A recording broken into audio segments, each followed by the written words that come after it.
ಎಲ್ಲರಿಗೂ ನಮಸ್ಕಾರ. ಜೆ.ಕೆ. ಅವರ ಪುಸ್ತಕ ಶಿಕ್ಷಣ ಮತ್ತು ಜೀವನ ಅಧ್ಯಯನಕ್ಕೆ ಎಲ್ಲರಿಗೂ ಸ್ವಾಗತ.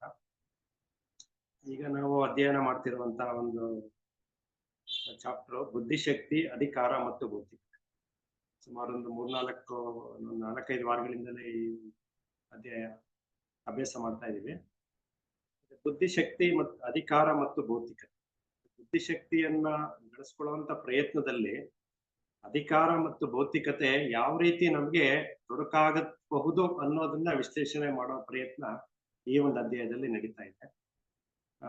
ಸ್ವಲ್ಪ ಈಗ ಆಲ್ಮೋಸ್ಟ್ ಭೌತಿಕತೆ ಕಡೆಗೆ ಆಲ್ಮೋಸ್ಟ್ ಈ ಚಾಪ್ಟರ್ ನ ಕೊನೆ ಭಾಗದಲ್ಲಿ ನಾವು ಇವತ್ತು ಹೆಚ್ಚು ಕಮ್ಮಿ ಚಾಪ್ಟರ್ ಮುಗಿಸ್ಬೋದು ಅಂತ ಅನ್ಸುತ್ತೆ. ಸೊ ಹೋದ ಕ್ಲಾಸ್ ಅಲ್ಲಿ ಎಲ್ಲಿ ನಿಲ್ಲಿಸಿದ್ದು ಅಲ್ಲಿಂದ ಮುಂದುವರ್ಸೋಣ.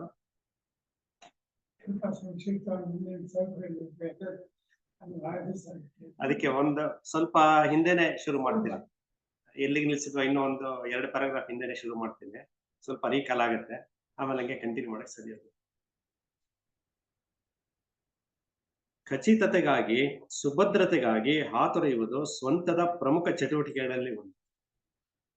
ಇದನ್ನ ಹೋದ ವಾರ ನಾವು ಡಿಸ್ಕಸ್ ಮಾಡಿದ್ವಿ, ಅಂದ್ರೆ ಹಿಂದಿನ ಕ್ಲಾಸ್ ಅಲ್ಲಿ. ಅಂದ್ರೆ ನಾವು ಸುಭದ್ರತೆ ಬಗ್ಗೆ ನಾವು ಎಷ್ಟು ಕೇರ್ ತಗೋತೀವಿ ಅಂತ, ನಮ್ಮ ಭದ್ರತೆ ಬಗ್ಗೆ ನಾವು ಮೊದಲು ಕೇರ್ ತಗೋತೀವಿ. ಬೇರೆಯವರಿಗೆ ಸಹಾಯ ಮಾಡೋದು ಇರ್ಲಿ, ಎಂತ ಒಂದು ಮನಸ್ಸಿದ್ರೂ ಮೊದಲು ನಮ್ಮ ಒಂದು ಇದನ್ನ ನೋಡ್ಬೇಕು, ನಮ್ಮ ಒಂದು ಭದ್ರತೆ ನೋಡ್ಕೊಂಡು ಆಮೇಲೆ ಮುಂದಕ್ಕೆ ಕೊಡುವಂಥದ್ದು ಮಾಡ್ತೀವಿ. ಆ ಭದ್ರತೆ ನೋಡುವಂತ ಒಂದು ಇದ್ರಲ್ಲಿ ನಾವು ಎಷ್ಟು ಇದಾಗ್ತೀವಿ ಅಂತ, ನಮ್ಮ ಸ್ವಾರ್ಥ ಸಾಧನೆ ಯಾವ ಮಟ್ಟದಲ್ಲಿ ಇರುತ್ತೆ ಅನ್ನೋದನ್ನ ಇಲ್ಲಿ ಅರಿಯೋ ಪ್ರಯತ್ನ. ನಾವು ಈ ಅದಮ್ಯವಾದ ಪ್ರವೃತ್ತಿಯನ್ನು ನಿರಂತರವಾಗಿ ಗಮನಿಸುತ್ತಿರಬೇಕು. ಅದನ್ನು ತಿದ್ದಿ ತಿರುಚಿ ಬೇರೊಂದು ದಿಕ್ಕಿನಲ್ಲಿ ಹರಿಸಿದರೆ ಸಾಲದು, ಅಥವಾ ಅದು ಅಪೇಕ್ಷಿತ ವಿಶ್ವಾಸವೊಂದಕ್ಕೆ ಹೊಂದಿಕೊಳ್ಳುವಂತೆ ಮಾಡಿದರೆ ಸಾಲದು. ಈ ಸ್ವಂತ, ನಾನು, ನನ್ನದು ನಮ್ಮಲ್ಲಿ ಅನೇಕರಲ್ಲಿ ಬಹಳ ಪ್ರಬಲವಾಗಿರುತ್ತೆ. ಇದು ನಿದ್ದೆ ಎಚ್ಚರಗಳಲ್ಲಿ ಎಡಬಿಡದೆ ನಮ್ಮ ಸಂಗಡ ಇರುತ್ತೆ. ಹುಟ್ಟಾಗಿಂದ ಬಂದಿರೋದು ಅಂತ ಹೇಳ್ತಿದ್ದಾರೆ. ಇದನ್ನ ನಾವು ನಮ್ಮನ್ನ ನಾವು ಅರಿಯೋದ್ರ ಮೂಲಕ ಇದನ್ನ ಹೋಗುವಂತ ಪ್ರಯತ್ನ ಮಾಡ್ಕೋಬೇಕು. ಅಂದ್ರೆ ಇದು ಆಲ್ಮೋಸ್ಟ್ ಎಲ್ಲರಲ್ಲೂ ಇದು ಇದ್ದೇ ಇರುತ್ತೆ. ನಾವು, ನನ್ನದು ಅಂತ ಅನ್ನೋದು ಇದ್ದೇ ಇರುತ್ತೆ, ಎಲ್ಲರಲ್ಲೂ ಇರುತ್ತೆ. ನಮ್ಮಲ್ಲಿ ಅನೇಕರಲ್ಲಿ ಬಹಳ ಪ್ರಬಲವಾಗಿರುತ್ತದೆ. ಇದು ನಿದ್ದೆ ಎಚ್ಚರಗಳಲ್ಲಿ ಎಡಬಿಡದೆ ಸಹ ಸಂಗಡ ಇರುತ್ತದೆ, ನಮ್ಮ ಸಂಗಡ ಇರುತ್ತದೆ. ಸದಾ ಜಾಗೃತವಾಗಿ, ಸದಾ ಇನ್ನಷ್ಟು ಮತ್ತಷ್ಟು ಶಕ್ತಿ ಸಂಚಯ ಮಾಡುತ್ತಲೇ ಇರ್ತದೆ. ಆದರೆ ಸ್ವಂತದ ನಿಜವಾದ ಸ್ವರೂಪವು ಮನದಟ್ಟಾದಾಗ ಎಷ್ಟೇ ಕಷ್ಟವಾಗಲಿ ಅದರ ಎಲ್ಲ ಚಟುವಟಿಕೆಗಳು ಅಂತಿಮವಾಗಿ ಸಂಘರ್ಷ ಯಾತನೆಗಳಿಗೆ ಎಡೆ ಮಾಡಿಕೊಡುತ್ತದೆ ಎಂದು ತಿಳಿದಾಗ ಆ ಖಚಿತತೆಯು ಸ್ವಯಂ ಸಾತತ್ಯದ ಬಗೆಗೆ ಮುಕ್ತಾಯ ಉಂಟಾಗುತ್ತೆ. ಅಂದ್ರೆ ಅದರ ಸ್ವರೂಪವನ್ನ ಅರ್ಥಾಗ ಮಾತ್ರ ಅದರಿಂದ ಬಿಡುಗಡೆ ಹೊಂದೋದಕ್ಕೆ ಸಾಧ್ಯ ಆಗುತ್ತೆ. ಆ ಪ್ರಯತ್ನ ಯಾರು ಮಾಡ್ತಾರೋ ಅವ್ರಿಗೆ ಮಾತ್ರ ಅದು ದಕ್ಕೋದಕ್ಕೆ ಸಾಧ್ಯ. ಇಲ್ಲ ಅಂದ್ರೆ ಅವರಲ್ಲಿನೂ ಆ ಸ್ವಾರ್ಥ ಸಾಧನೆ ಬೆಳಿತಾನೆ ಇರುತ್ತೆ, ಅದು ಯಾವಾಗಲೂ ಜಾಗೃತಗೊಂಡಿರುತ್ತೆ, ಮತ್ತೆ ಅದು ದಿನೇ ದಿನ ಪ್ರಬಲಗೊಳ್ತಾ ಇದೆ. ನಾನು, ನನ್ನದು, ನಾನು ತನ್ನುವಂಥದ್ದು ದಿನೇ ದಿನೇ ಅದು ಹೆಚ್ಚಾಗ್ತಾನೆ ಇರುತ್ತೆ. ಅಂದ್ರೆ ನಾವು ಅದರಿಂದ ಬಿಡಿಸ್ಕೊಳ್ಳುವಂತ ಪ್ರಯತ್ನ ಮಾಡಿದ್ರೆ ಮಾತ್ರ ಅದು ಸ್ವಲ್ಪ ಸಡ್ಲ್ ಆಗೋದಕ್ಕೆ ಸಾಧ್ಯತೆ ಇದೆ. ಈ ಸ್ವಂತವು ತನ್ನ ತಂತ್ರೋಪಾಯಗಳೊಂದಿಗೆ ಪ್ರತ್ಯಕ್ಷವಾಗುವ ಕ್ಷಣಗಳನ್ನು ಕಣ್ಣಲ್ಲಿ ಕಣ್ಣಿಟ್ಟು ಕಾಯಬೇಕು. ಆದರೆ ಅವುಗಳನ್ನು ಅರ್ಥ ಮಾಡಿಕೊಳ್ಳಲು ಮೊದಲು ಮಾಡಿದಾಗ ಅಧಿಕಾರದ ಎಲ್ಲ ಪರಿಣಾಮಗಳನ್ನು ಗ್ರಹಿಸಿ ಅದರ ಸ್ವೀಕಾರ ಅಥವಾ ನಿರಾಕರಣೆಯು ಏನು ಮಾಡುತ್ತದೆ ಎಂಬುದನ್ನು ಗ್ರಹಿಸಿದಾಗ ಆಗಲೇ ನಾವು ಅದರಿಂದ ಮುಕ್ತವಾಗುತ್ತೇವೆ. ಅಂದ್ರೆ ಇದೇ ಅದರ ಸ್ವರೂಪವನ್ನು ಅರಿಯುವಂತ ಪ್ರಯತ್ನ. ಅದರಿಂದ ಆಗುವಂತ ಅಡ್ವಾಂಟೇಜ್, ಡಿಸ್ಅಡ್ವಾಂಟೇಜಸ್ ಎರಡು ಅದರ ಪರಿಣಾಮಗಳನ್ನ ಅರ್ಥ ಮಾಡ್ಕೋತಾ ಬಂದ್ರೆ ನಿಧಾನವಾಗಿ ಅದರಿಂದ ಬಿಡಿಸ್ಕೊಳ್ಳೋದಕ್ಕೆ ಸಾಧ್ಯ ಆಗುತ್ತೆ. ಅದು ಸ್ವರೂಪ ನಿಧಾನವಾಗಿ ಅರ್ಥ ಆಗ್ತಾ ಹೋಗುತ್ತೆ, ಆಮೇಲೆ ಬಿಡಿಸ್ಕೊಳ್ಳೋದಕ್ಕೆ ಸಾಧ್ಯ ಆಗುತ್ತೆ. ಇಲ್ಲ ಅಂತಂದ್ರೆ ಅದು ಪ್ರಬಲವಾಗಿ ಅದು ನಮ್ಮನ್ನ ಕಾಡ್ತಾನೆ ಇರುತ್ತೆ ನಿರಂತರವಾಗಿ. ಎಲ್ಲಿಯ ತನಕ ಮನಸ್ಸು ಸ್ವತಃ ತನ್ನದೇ ಭದ್ರತೆಯ ಹಂಬಲದಿಂದ ಆಳಲ್ಪಟ್ಟಿದೆಯೋ, ನಿಯಂತ್ರಿತವಾಗಿದೆಯೋ, ನೋಡಿ, ಎಲ್ಲಿಯ ತನಕ ಮನಸ್ಸು ಸ್ವತಃ ತನ್ನದೇ ಸುಭದ್ರತೆಯ ಹಂಬಲದಿಂದ ಆಳಲ್ಪಟ್ಟಿದೆ ಅಂದ್ರೆ ಮೊದಲನೇದಾಗಿ ನನ್ನ ಸೌಖ್ಯ ನಾನ್ ನೋಡ್ಬೇಕು ಫಸ್ಟ್, ಆಮೇಲೆ ಮುಂದಕ್ಕೆ. ಎಲ್ಲಿ ತನಕ ಮನಸ್ಸು ಆ ಲೆವೆಲ್ ತನಕ ಇರುತ್ತೋ, ಆ ಲೆವೆಲ್ ಅಲ್ಲಿ ಇರುತ್ತೋ, ನಿಯಂತ್ರಿತವಾಗಿದೆಯೋ, ಅಲ್ಲಿಯ ತನಕ ಸ್ವಂತ ಆಗುವ ಸಮಸ್ಯೆಗಳಿಂದ ಬಿಡುಗಡೆ ಇಲ್ಲ. ಆದ್ದರಿಂದಲೇ ನಾವು ಧರ್ಮವೆಂದು ಕರೆಯುವ ವ್ಯವಸ್ಥಿತ ನಂಬಿಕೆಗಳಿಂದ ನಮ್ಮ ಸ್ವಂತಕ್ಕೆ ಬಿಡುಗಡೆ ಇಲ್ಲ. ಅಂದ್ರೆ ಕೇವಲ ಧರ್ಮದ ಮೊರೆ ಹೋದ್ರೂ ಅದು ಸಾಧ್ಯ ಆಗಲ್ಲ, ಅಲ್ಲೂ ಅದು ಇದ್ದೇ ಇರುತ್ತೆ ಅನ್ನೋದು. ನಂಬಿಕೆಗಳು ನಮ್ಮದೇ ಮನಸ್ಸಿನ ವಿಸ್ತರಣೆಗಳಾಗಿವೆ. ನಮ್ಮೊಳಗಿಂದಲೇ ಅದು ಹುಟ್ಟಿರುವಂತದ್ದು ಆಗುತ್ತೆ. ನಾವು ಒಂದ್ಸಲ ನಂಬಿಕೆ ಏನಾದ್ರು ನಮ್ಮೊಳಗಡೆ ಹುಟ್ಟು ಬಂದ್ಮೇಲೆ ಅದನ್ನ ಹೊರಗಡೆ ತೆಗೆದುಹಾಕೋದು ತುಂಬಾನೇ ಕಷ್ಟ. ಅದು ಬೆಳೀತಾ ಬೆಳೀತಾ ಬೆಳೀತಾ ಅದು ಮೂಢನಂಬಿಕೆಗಳು ಕೂಡ ಆಗ್ಬಹುದು. ಇದೆಲ್ಲ ಈ ವಿಚಾರಗಳನ್ನ ಹಿಂದಿನ ಅಧ್ಯಾಯಗಳನ್ನ ನಾವು ಓದಿದ್ವಿ. ನಂಬಿಕೆಗಳನ್ನ ನಾವು ಯಾವ ರೀತಿ ಬೆಳೆಸ್ಕೋತೀವಿ ಅನ್ನೋದ್ರ ಮೇಲೆ ನಮ್ಮ ಒಂದು ವ್ಯಕ್ತಿತ್ವ ಬೆಳೀತಾ ಹೋಗುತ್ತೆ. ಧಾರ್ಮಿಕ ವಿಧಿಗಳು, ಪೂಜೆ, ಧ್ಯಾನದ ಸರ್ವಸಮ್ಮತ ವಿಧಾನಗಳು, ಸತತವಾಗಿ ಪುನರುಚ್ಚಾರಣೆ ಮಾಡಲಾಗುವ ಜಪವಾಕ್ಯಗಳು, ಇವೆಲ್ಲವೂ ಕೆಲವು ಸಮಾಧಾನಕರ ಪರಿಣಾಮಗಳನ್ನು ಬೀರಬಹುದು. ಇವೆಲ್ಲ ನಾವೇನ್ ಮಾಡ್ತೀವಿ, ಒಂದು ಪೂಜೆ, ಧ್ಯಾನ, ಒಂದು ದೇವಸ್ಥಾನಕ್ಕೆ ಹೋಗುವಂಥದ್ದು, ಇದೆಲ್ಲ ಒಂದು it gives a positive vibration. ಒಂದ್ ಲೆವೆಲ್ ತನಕ ಆಗುತ್ತೆ. ಮನಸ್ಸನ್ನ ಒಂದ್ ಲೆವೆಲ್ ತನಕ ಹಿಡಿದಿಡೋದಕ್ಕೆ ಸಾಧ್ಯ ಆಗುತ್ತೆ. ಆದ್ರೆ ಪರಿಪೂರ್ಣವಾಗಿ ನಾವು ಅದರ ಸ್ವರೂಪವನ್ನ ಅರಿತರೆ ಮಾತ್ರ ಅದರಿಂದ ನಾವು ಬಿಡುಗಡೆ ಹೊಂದೋದಕ್ಕೆ ಸಾಧ್ಯ ಆಗುತ್ತೆ. ಇಲ್ಲ ನಮ್ಮ ಮನಸ್ಸು ಪರಿವರ್ತನೆ ಹೊಂದೋದಕ್ಕೆ ಸಾಧ್ಯ ಆಗುತ್ತೆ. ಇದೆಲ್ಲ ಬೇರೆ ಅದ್ ಬಿಟ್ಟು ನಾವ್ ಇದೆಲ್ಲ ಏನೇ ಮಾಡಿದ್ರು ಈ ಹೊರ ಪ್ರಪಂಚದಲ್ಲಿ ಇದು ಹೆಚ್ಚು ನಡೀತಾ ಇದೆ. ಆದಷ್ಟು ದೇವರ ಧ್ಯಾನ ಮಾಡುವಂಥದ್ದು, ಜಪ ಮಾಡುವಂಥದ್ದು, ಅದರಿಂದ ನಾವು ನಿರಾಳವಾಗಿದೀವಿ ಅಂತ ಅನ್ಕೋತಾರೆ. ಆಗಿರ್ಬೋದು, ಇಲ್ಲೇ ಇಲ್ಲ, ಆದ್ರೆ ಅದು ತಾತ್ಕಾಲಿಕವಾಗಿರುತ್ತೆ. ಆದ್ರೆ ನಮ್ಗೆ ಅದು ಪರ್ಮನೆಂಟ್ ಆಗಿ ಅದನ್ನು ನಮ್ಮ ಮನಸ್ಸಿನಲ್ಲಿ ಒಂದು ಪರಿವರ್ತನೆ ಆಗ್ಬೇಕು ಅಂತಂದ್ರೆ ನಾವು ಸ್ವರೂಪವನ್ನ ಅರಿತು ಅದರಿಂದ ಬಿಡುಗಡೆ ಹೊಂದುವಂತ ಪ್ರಯತ್ನ ಮಾಡ್ಬೇಕು. ಅವಾಗ ಮಾತ್ರ ನಮ್ಮ ವ್ಯಕ್ತಿತ್ವದಲ್ಲಿ ಬದಲಾವಣೆ ಆಗೋದಕ್ಕೆ ಸಾಧ್ಯ. ಇವೆಲ್ಲವೂ ಕೆಲವು ಸಮಾಧಾನಕರವಾದ ಪರಿಣಾಮಗಳನ್ನು ಬೀರಬಹುದು. ಆದರೆ ಇವು ನಮ್ಮ ಮನಸ್ಸನ್ನು ಸ್ವಂತ ಹಾಗೂ ಅದರ ಚಟುವಟಿಕೆಗಳ ಹಿಡಿತದಿಂದ ಬಿಡುಗಡೆ ಮಾಡಲಾರ. ಅದು ಬಿಡುಗಡೆ ಮಾಡೋದಕ್ಕೆ ಅದೇನ್ ಮಾಡ್ಬೇಕು ಅದನ್ನ ನಾವು ಮಾಡ್ಲೇಬೇಕು ಅಂತ. ಏಕೆಂದರೆ ಸ್ವಂತವೆನ್ನುವುದು ಇಂದ್ರಿಯಾನುಭವಗಳ ಫಲಿತಾಂಶವೇ ಹೊರತು ಬೇರೇನು ಅಲ್ಲ. ಇಂದ್ರಿಯ ಅನುಭವಗಳಿಂದ ಹೊರತಾಗಿ ಮನುಷ್ಯ ಜೀವನ ಮಾಡೋದು ಕಷ್ಟ ಅಂತ ನಾನು ಅದರಿಂದ ನಾವು ಬಿಡುಗಡೆ ಹೊಂದಬೇಕು ಅಂತಂದ್ರೆ ನಾವು ಅದನ್ನ ಹೊರಬರುವಂತ ಪ್ರಯತ್ನ ನಾವು ಮಾಡ್ಲೇಬೇಕು. ನಮ್ಮ ಪ್ರಯತ್ನ ಆಗ್ಲೇಬೇಕು. ನಾವು ದುಃಖದ ಕ್ಷಣಗಳಲ್ಲಿ ದೇವರೆಂದು ಕರೆಯಲಾಗುವ ಸಂಗತಿಯ ಕಡೆ ಮನ ಹರಿಸುತ್ತೇವೆ. ಅದು ನಮ್ಮದೇ ಮನಸ್ಸುಗಳಲ್ಲಿ ಮೂಡಿದ ಬಿಂಬವಲ್ಲದೆ ಮತ್ತೇನು ಅಲ್ಲ. ಇದು ನಮ್ಮ ಮನಸ್ಸನ್ನ ಒಂದ್ ರೀತಿಯಲ್ಲಿ ಸಮಾಧಾನ ಮಾಡ್ಕೊಳ್ಳೋದಕ್ಕೆ, ಮತ್ತೆ ಒಂದು ಪಾಸಿಟಿವ್ ವೈಬ್ರೇಷನ್, ಪಾಸಿಟಿವ್ ಕಡೆ ಹೋಗೋದಕ್ಕೆ ನಾವು ದೇವರ ಒಂದು ಪೂಜೆ ಮತ್ತೆ ಧ್ಯಾನ ಅದನ್ನೆಲ್ಲ ಮಾಡುವಂತ ಒಂದು ಪ್ರಾಕ್ಟೀಸ್ ಮಾಡ್ತೀವಿ. ಮನಸ್ಸಿಗೆ ಸಮಾಧಾನ ನೀಡುವ ವಿವರಣೆಗಳನ್ನು ಹಂಚಿಕೊಳ್ಳುತ್ತೇವೆ. ಅದಕ್ಕೆ ಏನ್ ಬೇಕೋ ಅದು. ಈಗ ಏನೋ ಒಂದು ಕಷ್ಟ ಬಂದ್ರೆ, ಏನೋ ಋಣ ಬಂದ ಅನುಭವಿಸ್ಬೇಕು ಅಂತೀವಿ. ಇದು ನಮ್ಮ ಮನಸ್ಸಿಗೆ ಸಮಾಧಾನ ಕೊಡುವಂಥದ್ದು. ಇದು ನಾವು ಕೇಳ್ಕೊಂಡ್ ಬಂದಿದೀವಿ, ಇದು ನಾವು ಅನುಭವಿಸ್ಲೇಬೇಕು ಅಂತ ಅನ್ಕೊಳ್ಳುವಂಥದ್ದು. ಈ ತರ ಒಂದು ವಿವರಣೆಗಳನ್ನ ನಮಗ್ ನಾವೇ ಕೊಟ್ಕೊಂಡು ಸಮಾಧಾನ ಮಾಡ್ಕೊಳ್ಳೋದು. ಈ ತರದ್ದು ಇದು ತಾತ್ಕಾಲಿಕವಾದ ಚಿತ್ತ ಶಾಂತಿಯನ್ನು ನೀಡುತ್ತದೆ. ನಾವು ಅನುಸರಿಸುವ ಧರ್ಮಗಳು ನಮ್ಮವೇ ಭಯ ಭರವಸೆಗಳಿಂದ, ಆಂತರಿಕ ಭದ್ರತೆ ಮತ್ತು ಆಶ್ವಾಸನೆಗಳಿಗಾಗಿ ನಾವು ಹೊಂದಿರುವ ಹಂಬಲದಿಂದ ರೂಪಿತವಾಗಿರುತ್ತದೆ. ನೋಡಿ, ನಾವು ಅನುಸರಿಸುವ ಧರ್ಮಗಳು ನಮ್ಮದೇ ಭಯ ಭರವಸೆಗಳಿಂದ, ಆಂತರಿಕ ಭದ್ರತೆ ಮತ್ತು ಆಶ್ವಾಸನೆಗಳಿಗಾಗಿ ನಾವು ಸರಿ ಹೊಂದುವ ಹಂಬಲಗಳಿಂದ ರೂಪಿತಗೊಂಡಿರ್ತದೆ. ಅಂದ್ರೆ ಧರ್ಮ ಅಂದ್ರೆ ಇನ್ನೇನು ಅಲ್ಲ, ನಮ್ಮಲ್ಲಿ ನಾವು ಏನು ಒಂದು ಚೌಕಟ್ಟನ್ನ ಹಾಕೊಂಡಿರ್ತೀವೋ ಅದು ಧರ್ಮಕ್ಕೆ ಅನುಸಾರವಾಗಿರುತ್ತೆ, ಇಲ್ಲ ಧರ್ಮ ನಮ್ಮ ಒಂದು ವ್ಯಕ್ತಿತ್ವಕ್ಕೆ ಅನುಸಾರವಾಗಿರುತ್ತೆ. ಇದೆರಡು ಪೂರಕವಾಗಿರುತ್ತೆ. ರಕ್ಷಕ, ಗುರು, ಪೂಜಾರಿ ಯಾರೇ ಇರಲಿ, ಅಧಿಕಾರದ ಲಾಲಸೆಯಿಂದ ಸಮ್ಮತಿ, ಶರಣಾಗತಿ ಹಾಗೂ ಅನುಕರಣೆಗಳು ಅನಿವಾರ್ಯವಾಗುತ್ತೆ. ನೋಡಿ, ಯಾರೇ ಆದ್ರೂ ಅಧಿಕಾರ ಬಂದ್ರೆ, ನೋಡಿ ಈ ಚಾಪ್ಟರ್ ಅಲ್ಲಿ ಶುರು ಮಾಡಿರೋದೇ ಅದು, ಬುದ್ಧಿಶಕ್ತಿ, ಅಧಿಕಾರ ಮತ್ತು ಭೌತಿಕತೆ. ಬುದ್ಧಿಶಕ್ತಿಯನ್ನ ಬೆಳೆಸ್ಕೊಳ್ಳುವಂತ ನಿಟ್ಟಿನಲ್ಲಿ ಈ ಅಧಿಕಾರ ಮತ್ತು ಭೌತಿಕತೆ ಅನ್ನೋದು ಯಾವ ರೀತಿ ನಮ್ಗೆ ಅಡೆತಡೆಗಳನ್ನ ಮಾಡ್ತಾ ಹೋಗುತ್ತೆ. ನೋಡಿ, ಇಲ್ಲಿ ಈಗ ಅಧಿಕಾರಕ್ಕೋಸ್ಕರ ಇಲ್ಲಿ ಏನಾಗ್ತಿದೆ ಅಂದ್ರೆ, ಅಧಿಕಾರದ ಆರಾಧನೆಯಿಂದ ಸಮ್ಮತಿ, ಶರಣಾಗತಿ, ಅನುಕರಣೆಗಳು ಅನಿವಾರ್ಯವಾಗುತ್ತೆ. ಅದು ನಿಜಾನ ಅಲ್ವೋ ಆದ್ರೂ ಒಪ್ಕೊಳ್ಳುವಂಥದ್ದಾಗುತ್ತೆ. ಯಾಕೆಂದ್ರೆ ಇದು ಅಧಿಕಾರದ ಲಾಲಸೆಯಿಂದ ಇದು ಆಗ್ಬೇಕಾಗುತ್ತೆ. ಅಂದ್ರೆ ನೇರವಾಗಿ ವಿರೋಧ ಮಾಡೋದೋ ಇಲ್ಲ ನೇರವಾಗಿ ಅದ್ರ ಬಗ್ಗೆ ಒಂದು ಮಾಡೋಂಥದ್ದು, ಡಿಬೇಟ್ ಮಾಡುವಂಥದ್ದು ಅದು ಆಗದೆ ಇರ್ಬೋದು. ಅದು ಅಧಿಕಾರದ ಲಾಲಸೆಯಿಂದ ಈ ತರ ಆಗುವಂಥದ್ದು ಸಾಧ್ಯ ಆಗುತ್ತೆ, ಅನಿವಾರ್ಯವಾಗುತ್ತದೆ. ದೇವರ ಹೆಸರಿನಲ್ಲಿ ನಮ್ಮ ಶೋಷಣೆಯೂ ನಡೆಯುತ್ತದೆ. ರಾಜಕೀಯ ಪಕ್ಷಗಳ ಐಡಿಯಾಲಜಿ ಆದ ಕಥೆಯಾದರೂ ಇದಕ್ಕಿಂತ ಭಿನ್ನವೇನೋ. ಒಟ್ಟಿನಲ್ಲಿ ನಮ್ಮ ಯಾತನೆಗಳಿಗೆ ಅಂತ್ಯವೇ ಇಲ್ಲ. ಇದ್ರ ಒಂದು ಇದಕ್ಕೆ ಮೊರೆ ಹೋದ್ರೆ, ನಾವು ಒಂದು ಅಧಿಕಾರದ ಹಿಂದೆ ಬಿದ್ರೆ ನಾವು ಅದರಿಂದ ಅನುಭವಿಸುವಂತ ಯಾತನೆಗಳಿಗೆ ಕೊನೆ ಮೊದಲಿಲ್ಲ ಅಂತ ಹೇಳಿ, ನಮಗೆ ನಾವು ಕೊಟ್ಟುಕೊಳ್ಳುವ ಹೆಸರುಗಳು ಯಾವುದಾದ್ರೆ ಏನಂತೆ, ನಾವೆಲ್ಲರೂ ಮನುಷ್ಯರೇ. ನರಳುವಿಕೆಯೇ ನಮ್ಮ ವಿಧಿ ಎಂದು ತೋರುತ್ತದೆ. ಆದರ್ಶವಾದಿಯೇ ಆಗಲಿ, ಬೌದ್ಧ ಬೌದ್ಧವಾದಿ ಅಂದ್ರೆ ಮೆಟೀರಿಯಲಿಸ್ಟಿಕ್. ಬೌದ್ಧವಾದಿ ಅಂದ್ರೆ ಭೌತಿಕತೆ ಬಗ್ಗೆ ಹೇಳೋದು ಅಂದ್ರೆ ಮೆಟೀರಿಯಲಿಸ್ಟಿಕ್. ಮೆಟೀರಿಯಲಿಸ್ಟಿಕ್ ಅಂತಂದ್ರೆ ಪ್ರಾಪಂಚಿಕ ಒಂದು ಇದರಲ್ಲಿ ತಲ್ಲೀನಲ್ಲ. ಬೌದ್ಧವಾದಿಯೇ ಇರಲಿ, ದುಃಖವು ನಮ್ಮೆಲ್ಲರಿಗೂ ಸಮಾನವಾದದ್ದು. ಅಂದ್ರೆ ಆದರ್ಶವಾದಿಗೂ ಅದೇ ಇರುತ್ತೆ, ಭೌತಿಕವಾದಿಗೂ ಅದೇ ಇರುತ್ತೆ. ಆದ್ರೆ ಆದರ್ಶವಾದಿ ಆದರ್ಶದ ಬೆನ್ನಿಟ್ಕೊಂಡು ಹೋಗ್ತಿರ್ತಾನೆ ಯಾವಾಗ್ಲೂ, ಹಿಂದೆ ಬಿದ್ದಿರ್ತಾನೆ. ಅದಕ್ಕೆ ಅರ್ಥ ಅವ್ನು ಯಾವಾಗ್ಲೂ ಇದ್ದೇ ಇರುತ್ತೆ, ಸಫರಿಂಗು ಅದು ಇದ್ದೇ ಇರುತ್ತೆ. ಅದು ಬಿಟ್ಟು ಈ ಪ್ರಾಪಂಚಿಕತೆ ಹಿಂದೆ ಬಿದ್ದವ್ರು ಅದು ಆಸೆಗಳ ಹಿಂದೆ ಬಿದ್ದು ಅದ್ ಬೇಕು ಇದ್ ಬೇಕು ಅಂತ ಲಿಮಿಟ್ ಇರೋದಿಲ್ಲ. ಹಂಗಾಗಿ ಅದು ಮುಂದುವರಿತಾನೆ ಇರುತ್ತೆ. ಅದಕ್ಕೆ ಕೊನೆ ಮೊದಲಿರೋದಿಲ್ಲ. ಅಂತ ಕಡೆ ದುಃಖವು ನಮ್ಮೆಲ್ಲರಿಗೂ ಸಮಾನವಾದದ್ದು. ಆದರ್ಶವಾದವು ವಾಸ್ತವದಲ್ಲಿ ಇರುವುದರಿಂದ ಮಾಡುವ ಪಲಾಯನ, ಮೆಟೀರಿಯಲಿಸಂ ಕೂಡ ವರ್ತಮಾನದ ಅನಂತ ಆಯಾಮಗಳನ್ನು ಆಳಗಳನ್ನು ನಿರಾಕರಿಸುವ ಇನ್ನೊಂದು ಹಾದಿ.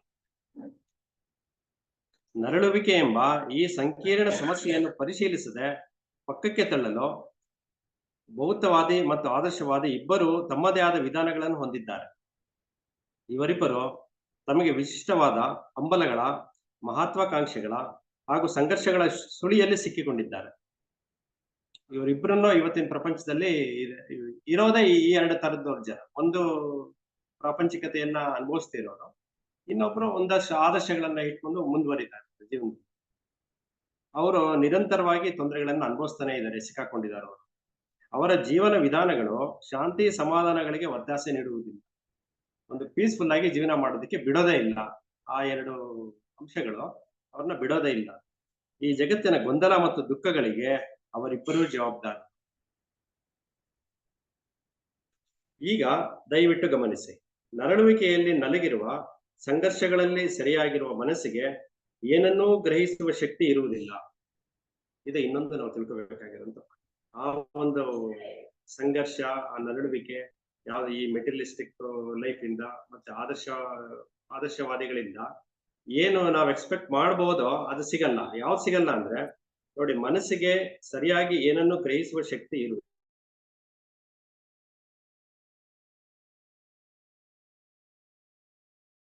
ಅದು ನಮ್ಮನ್ನ ಇನ್ನಷ್ಟು ದುಃಖ ಗೊಂದಲಗಳಿಗೆ ತಳ್ಳುತ್ತದೆ. ಅಲ್ಲಿ ನಮ್ಮಲ್ಲಿ ಮಾನಸಿಕವಾಗಿ ನಾವು ಬೆಳವಣಿಗೆ ಆಗೋದಕ್ಕಾಗಲ್ಲ, ಮತ್ತೆ ನಿಜವಾದ ಸ್ವರೂಪವನ್ನು ಅರಿಯೋದಕ್ಕಾಗೋದಿಲ್ಲ. ಈ ತರ ಎಲ್ಲ ತೊಂದರೆಗಳು ಉಂಟಾಗ್ತಾ ಹೋಗುದು. ಮೊದಲು ನಾವು ನಮ್ಮ ಪ್ರಜ್ಞೆಯ ಅಂತೆಯೇ ಸುಪ್ತ ಪ್ರಜ್ಞೆಯ ಸ್ವರೂಪವನ್ನು ತಿಳಿದುಕೊಳ್ಳಬೇಕು.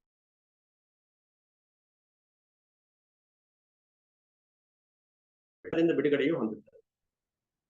ಅಂದ್ರೆ ನಾವು ನಮ್ಮ ಒಂದು ಚಿಂತನೆಯನ್ನ ನಡೆಸಿ ಅದರ ಸ್ವರೂಪವನ್ನು ತಿಳಿಯೋ ಪ್ರಯತ್ನ ಮಾಡಿದಾಗ ಅದರಿಂದ ನಾವು ಬಿಡುಗಡೆ ಹೊಂದೋದಕ್ಕೆ ಸಾಧ್ಯ ಆಗುತ್ತೆ.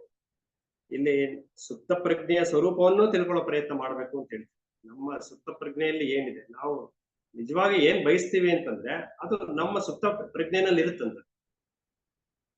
ನಿಜವಾದ ಬಯಕೆ ಅಥವಾ ನಿಜವಾದ ಒಂದು ಆದರ್ಶ, ನಿಜವಾದ ಆಸೆಗಳು ಏನಿದೆಯೋ ಅದು ನಮ್ಮ ಸುಪ್ತ ಪ್ರಜ್ಞೆಯಲ್ಲಿ ಇರೋದನ್ನ ಕಂಡುಕೊಂಡ್ರೆ ಮಾತ್ರ ಅದರಿಂದ ನಾವು ಹೊರಬರೋದಕ್ಕೆ ಸಾಧ್ಯ ಆಗುತ್ತೆ. ಅದನ್ನ ನಾವೇ ಮಾಡ್ಬೇಕು ಆ ಪ್ರಯತ್ನ. ಮನಸ್ಸು ಕೆಲಸ ಮಾಡುವ ನಿಗೂಢ ನೆಲೆಗಳನ್ನು ಗ್ರಹಿಸಲು ಯಾವುದೇ ಆದರ್ಶವಾದ ಅಥವಾ ವ್ಯವಸ್ಥೆ ವಿನ್ಯಾಸಗಳು ನೆರವು ನೀಡಲಾರವು. ಬದಲಾಗಿ ಈ ರಹಸ್ಯಗಳನ್ನು ಕಂಡುಕೊಳ್ಳುವ ಹಾದಿಯಲ್ಲಿ ಪೂರ್ವಾಗ್ರಹಗಳು, ನಿರ್ಣಯಗಳು ಅಡ್ಡಿಯಾಗುತ್ತೆ. ಯಾವಾಗ್ಲೂ ಇದೇ ಪ್ರಾಬ್ಲಮ್ ಆಗೋದು. ಪೂರ್ವಾಗ್ರಹಗಳನ್ನ ಇಟ್ಕೊಂಡು ನಾವೇನಾದ್ರೂ ಯಾವ್ದಾರ ಒಂದು ವಿಚಾರ ಮಾಡಕ್ ಹೋದ್ರೆ, ಇಲ್ಲ ಯಾವ್ದನ್ನ ಒಂದು ವ್ಯಕ್ತಿನ ಅರಿಯೋ ಪ್ರಯತ್ನ ಮಾಡಿದ್ರೆ, ಅದು ಯಾವ್ದಾರ ಪೂರ್ವಾಗ್ರಹ ಇದ್ರೆ ಅದು ಸಾಧ್ಯ ಆಗುತ್ತೆ. ಪೂರ್ವಾಗ್ರಹ ಇಲ್ಲದೆ ಮಾಡೋದನ್ನ ನೋಡ್ಬೇಕು. ಅದಕ್ಕೆ ನಾವು ವರ್ತಮಾನದಲ್ಲಿರೋ ಪ್ರಯತ್ನ ಮಾಡಬೇಕು, ಮತ್ತೆ ಭೂತ ಭವಿಷ್ಯದ ಬಿಡ್ಬೇಕು. ಅವಾಗ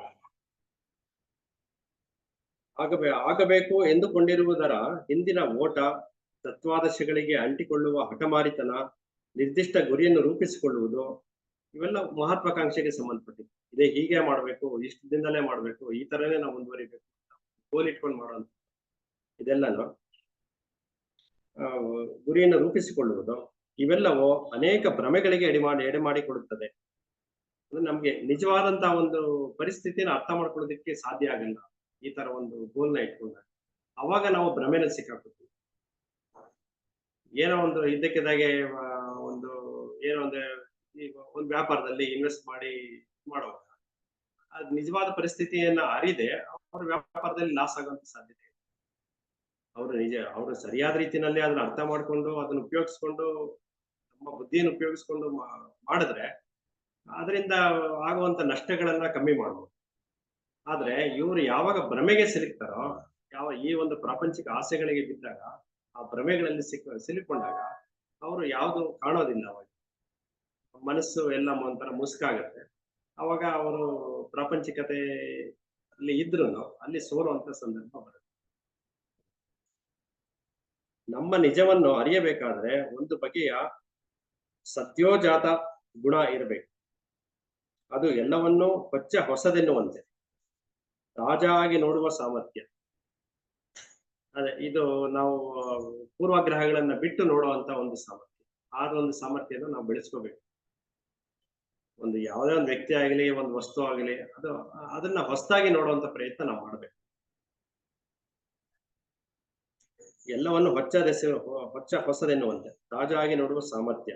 ಮನಸ್ಸು ಹಿರಿಯಾಳದ ಅಥವಾ ಆದರ್ಶನಾಡಿಯಾದ ಅಥವಾ ಮೆಟೀರಿಯಲಿಸ್ಟಿಕ್ ಆದ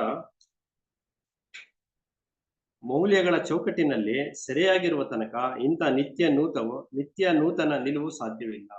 ಅಂದ್ರೆ ಮನಸ್ಸು ಒಂದು ಚೌಕಟ್ಟಿನಲ್ಲಿ ಸಿಲುಕಿರೋ ತನಕ, ಅಂದ್ರೆ ನಾವು ಒಂದು ಧರ್ಮದಲ್ಲೇ ಇರ್ಬೋದು, ಒಂದು ಮತ ಧರ್ಮದ ಒಳಗಿರ್ಬೋದು, ಯಾವುದೇ ಒಂದು ಚೌಕಟ್ಟಿನೊಳಗೆ ಇದ್ದು ಅದರಿಂದ ಬಿಡಿಸಿ ಹೊರಬರ್ಲಿಲ್ಲ ಅಂತಂದ್ರೆ ನಾವು ಈ ಒಂದು ದೃಷ್ಟಿಯನ್ನ ನಾವು ಪಡ್ಕೊಳ್ಳೋದಕ್ಕೆ ಸಾಧ್ಯ ಆಗುತ್ತೆ. ಒಂದು ತಾಜಾ ಮನಸ್ಸು ಅಂತ ಏನಿದೆಯೋ ಆ ಒಂದು ಮನಸ್ಸನ್ನ ನಾವು ಹೊಂದೋದಕ್ಕೆ ಕಷ್ಟ ಆಗುತ್ತೆ. ಸಂಬಂಧ ಎನ್ನುವುದು ದೊಡ್ಡದು. ಇರುವಿಕೆ ಎಂದರೆ ಸಂಬಂಧವೇ. ನಾವು ಸಂಘಟಿತವಾದ ಧರ್ಮಗಳಿಗೆ ಸೇರಿದ್ದರೂ ಅಷ್ಟೇ, ಸೇರದಿದ್ದರೂ ಅಷ್ಟೇ, ಲೌಕಿಕರಾದರೂ ಅಷ್ಟೇ, ಆದರ್ಶಗಳಲ್ಲಿ ಮಗ್ನರಾಗಿದ್ದರೂ ಅಷ್ಟೇ, ನಮ್ಮ ಕಷ್ಟಗಳು ಪರಿಹಾರವಾಗುವುದು ಇತರರ ಸಂಗಡ ನಮಗಿರುವ ಸಂಬಂಧಗಳ ಮೂಲಕ. ಸ್ವತಃ ನಮ್ಮ ನಿಜವನ್ನು ಕಂಡುಕೊಂಡಾಗ ಮನುಷ್ಯನಿಗೆ ಸಮಾಧಾನ ಸಂತೋಷಗಳನ್ನು ತರುವ ಸಾಮರ್ಥ್ಯವಿರುವುದು ಸ್ವಜ್ಞಾನಕ್ಕೆ ಮಾತ್ರ. ನಿಜವಾಗಿಯೂ ನಮ್ಗೆ ಸಮಾಧಾನ ಸಂತೋಷಗಳನ್ನ ಗಳಿಸ್ಕೊಳ್ಳೋದಕ್ಕೆ ಸಾಧ್ಯ ಆಗೋದು ಯಾರೋ ನೀಡುವಂತ ಸಮಾಧಾನದಿಂದಲ್ಲ, ಬೇರೆ ಇನ್ನೆಲ್ಲೋ ಹೊರಗಡೆ ಇಲ್ಲ, ಅದು ನಮ್ಮ ಒಳಗಡೆನೆ ಇದೆ. ನಾವು ಸರಿಯಾದ ರೀತಿಯಲ್ಲಿ ಅರ್ಥ ನಮ್ಮ ಅರಿವನ್ನ ನಾವು ಬೆಳೆಸ್ಕೊಂಡ್ರೆ ಮಾತ್ರ ಸಾಧ್ಯ. ಅದಕ್ಕೆ ನೋಡಿ, ಸಮಾಧಾನ ಸಂತೋಷಗಳನ್ನು ತರುವ ಸಾಮರ್ಥ್ಯವಿರುವುದು ಸ್ವಜ್ಞಾನಕ್ಕೆ ಮಾತ್ರ. ನಾವೇ ಸಮಾಧಾನ ಮಾಡ್ಕೋಬೇಕು, ಬೇರೆ ಯಾರೋ ಸಮಾಧಾನ ಮಾಡಿದ್ರೆ ಆಗಲ್ಲ. ನಮ್ಮನ್ನ ನಾವೇ ಸಮಾಧಾನ ಮಾಡ್ಕೊಳ್ಳುವಷ್ಟು ನಮ್ಮಲ್ಲಿ ಒಂದು ಬೆಳವಣಿಗೆ ಆದ್ರೆ, ಮಾನಸಿಕ ಬೆಳವಣಿಗೆ ಆದ್ರೆ, ಅದು ನಿಜವಾದಂತ ಒಂದು ಸ್ವಜ್ಞಾನವನ್ನ ಆ ರೀತಿ ಗಳಿಸಿರುವಂತ. ಏಕೆಂದರೆ ಸ್ವಜ್ಞಾನವು ಬುದ್ಧಿಶಕ್ತಿ ಮತ್ತು ಸಮಗ್ರತೆಗಳ ಅಂದ್ರೆ ನಮ್ಮೊಳಗಿರುವಂತ ಬುದ್ಧಿಶಕ್ತಿ ಕೆಲಸ ಮಾಡುತ್ತೆ. ಸ್ವಜ್ಞಾನ ಅಂತಂದ್ರೆ ನಮ್ಮೊಳಗೆ ನಾವು ಏನು ಕಂಡುಕೊಂಡಿದೀವೋ, ನಾವೇನ್ ಗಳಿಸ್ಕೊಂಡಿದೀವೋ ಆ ಬುದ್ಧಿಶಕ್ತಿ ಅಲ್ಲಿ ಚುರುಕಾಗಿ ಕೆಲಸ ಮಾಡುತ್ತೆ. ಬುದ್ಧಿಶಕ್ತಿ ಎಂದರೆ ಕೇವಲ ಮೇಲಿನ ಹೊಂದಾಣಿಕೆ ಇಲ್ಲ. ಅದೇನು ಅಂತ ಹೇಳ್ತಾರೆ ನೋಡಿ, ನಮ್ಮ ಮನಸ್ಸಿನ ಶಕ್ತಿಗಳ ಬೆಳವಣಿಗೆಯೂ ಅಲ್ಲ, ಜ್ಞಾನದ ಸಂಚಯವಂತೂ ಅಲ್ಲವೇ ಅಲ್ಲ. ಹಾಗಾದ್ರೆ ಏನು? ಬುದ್ಧಿಶಕ್ತಿ ಅಂದರೆ ಜೀವನದ ಸ್ವರೂಪವನ್ನು ಅರ್ಥ ಮಾಡಿಕೊಳ್ಳುವುದು. ನಮಗೆ ನಾವು ಯಾವ್ದಾರ ಒಂದು ವಿಚಾರದಲ್ಲಿ ಏನೋ ಎಡುವುದಾಗ ಸಮಾಧಾನ ಮಾಡ್ಕೋಬೇಕು ಅಂದ್ರೆ ನಾವು ಜೀವನದ ಸ್ವರೂಪವನ್ನ ನಾವು ಅರ್ಥ ಮಾಡ್ಕೋಬೇಕು. ಅಂದ್ರೆ ನಾವು ಸಿಲುಕೊಂಡಿರುವಂತ ಸಮಸ್ಯೆ ಚಿಕ್ಕದೋ ದೊಡ್ಡದೋ ಅನ್ನೋದನ್ನ ಫಸ್ಟ್ ಅರಿಯೋ ಪ್ರಯತ್ನ ಮಾಡಬೇಕು. ಅದು ನಮ್ಮ ಜೀವನಕ್ಕೆ ಯಾವ ರೀತಿ ಸಂಬಂಧಪಟ್ಟಿದೆ ಅಂತ ಯೋಚನೆ ಮಾಡಿ ಪ್ರಯತ್ನ ಮಾಡ್ಬೇಕು, ಅದನ್ನ ತಿಳ್ಕೊಳ್ಳೋ ಪ್ರಯತ್ನ ಮಾಡ್ಬೇಕು. ಅವಾಗ ಅದು ನಮ್ಗೆ ಒಂದ್ ರೀತಿಯಲ್ಲಿ ಸಮಾಧಾನ ನೀಡ್ತಾ ಬರುತ್ತೆ. ಅದಕ್ಕೆ ಇನ್ನೇನೋ ಒಂದು ಪರ್ಯಾಯವಾದ ಒಂದು ಪರಿಹಾರ ಸಿಗುವಂತ ಸಾಧ್ಯತೆ ಇರುತ್ತೆ. ಅಂದ್ರೆ ಆ ರೀತಿನಲ್ಲಿ ಜೀವನದ ಸ್ವರೂಪವನ್ನ ನಾವು ಪೂರ್ಣವಾಗಿ ಅರ್ಥ ಮಾಡ್ಕೊಂಡ್ರೆ ಮಾತ್ರ ಯಾವುದೇ ಸಮಸ್ಯೆಗಳನ್ನ ನಾವು ನಿರಾಳವಾಗಿ ಎದುರಿಸೋದಕ್ಕೆ ಸಾಧ್ಯ ಆಗುತ್ತೆ. ಅಂದ್ರೆ ಸರಿಯಾದ ಮೌಲ್ಯಗಳನ್ನು ಗ್ರಹಿಸುವುದು. ಮೌಲ್ಯಗಳು ಏನಿದೆಯೋ ಅದನ್ನ ಸರಿಯಾದ ರೀತಿಯಲ್ಲಿ ಗ್ರಹಿಸೋದು ಕಲ್ತ್ರೆ ಮಾತ್ರ ನಮ್ಮ ಮಾನಸಿಕ ಬೆಳವಣಿಗೆಯಿಂದ ಸ್ವಜ್ಞಾನವನ್ನು ನಾವು ಗಳಿಸ್ಕೊಂಡ್ರೆ ಅವಾಗ ನಮಗೆ ಒಂದು ಸಮಾಧಾನ, ಒಂದು ಮನಸ್ಸು ಸಿಗುತ್ತೆ. ಆ ತಾಜಾ ಮನಸ್ಸನ್ನು ಹೊಂದೋದಕ್ಕೆ ಸಾಧ್ಯ. ಆಧುನಿಕ ಶಿಕ್ಷಣವು ಭೌತಿಕತೆಯನ್ನು, ಅಂದ್ರೆ ಇಂಟೆಲೆಕ್ಟ್ ಅಂತಾನೂ ಹೇಳ್ತಾರೆ ಇಂಗ್ಲಿಷ್ ಅಲ್ಲಿ, ಬೆಳೆಸುವುದರಲ್ಲಿ ಮತ್ತಷ್ಟು ಹೊಸ ಸಿದ್ಧಾಂತಗಳನ್ನು, ಮಾಹಿತಿಗಳನ್ನು ನೀಡುತ್ತದೆ. ಇವತ್ತಿನ ಒಂದು ಆಧುನಿಕ ಶಿಕ್ಷಣ ಏನ್ ಮಾಡ್ತಿದೆ ಅಂತಂದ್ರೆ ಅದು ಬೆಳೆಸ್ತಿರೋದು ಭೌತಿಕತೆಯನ್ನ ಬೆಳೆಸ್ತಾ ಇದೆ. ಅದನ್ನ ಇಂಟೆಲೆಕ್ಟ್ ಅಂತ ಹೇಳ್ತೀವಿ. ಭೌತಿಕತೆಯನ್ನ ಬೆಳೆಸ್ತಾ ಇದೆ, ಆದ್ರೆ ಇಲ್ಲಿ ಬುದ್ಧಿಶಕ್ತಿಯನ್ನ ಬೆಳೆಸ್ತಾ ಇಲ್ಲ. ಬುದ್ಧಿಶಕ್ತಿ ಇಸ್ ಇಂಟೆಲಿಜೆನ್ಸ್. ಭೌತಿಕತೆ ಅನ್ನೋದನ್ನ ಇಂಟೆಲೆಕ್ಟ್ ಅಂತ ಮಾತ್ರ ಹೇಳ್ತಿದ್ದಾರೆ. ಅದಕ್ಕೆ ಮಾತ್ರ ಹೊಸ ಸಿದ್ಧಾಂತಗಳು, ಮಾಹಿತಿಗಳನ್ನ ನೀಡುತ್ತದೆ. ಆದರೆ ಮಾನವನ ಅಸ್ತಿತ್ವದ ಸಮಗ್ರದ ಅರಿವನ್ನು ಮೂಡಿಸುವುದೇ ಇಲ್ಲ. ಸಮಗ್ರ ಅರಿವು ಇರೋದು ಬುದ್ಧಿಶಕ್ತಿ, ನಾಟ್ ಇನ್ ಭೌತಿಕತೆ. ಅದರಲ್ಲಿ ಇಲ್ಲ.